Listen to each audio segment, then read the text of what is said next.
Senate Bill 104 is up for discussion by legislators in Austin. It would change the age of jurisdiction for a child on probation and extend it until they're 19 years old.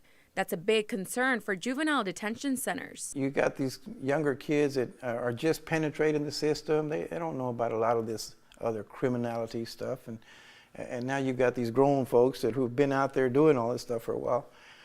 I think that can be very harmful to the younger kids. Chief of the Juvenile Justice Department in Cameron County, Tommy Ramirez, says right now children as young as 10 years old are in detention centers. A challenge once the bill comes into action, making sure the age groups are separated. I mean, you're talking about grown men with children.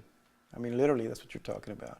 And so how do we monitor to make sure that we create some sort of separation, especially when they're in incarcerated facilities? Senator Juan Hinojosa filed the bill and tells us 17-year-olds would benefit more from being in a juvenile detention center than being integrated in jails with adults. And they're barely developing their reasoning, and it's not productive, and it's not getting good results to treat 17-year-olds as adults.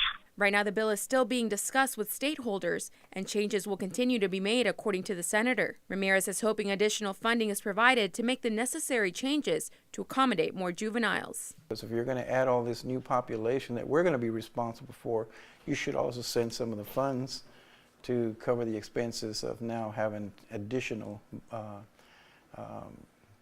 people incarcerated in the juvenile facilities.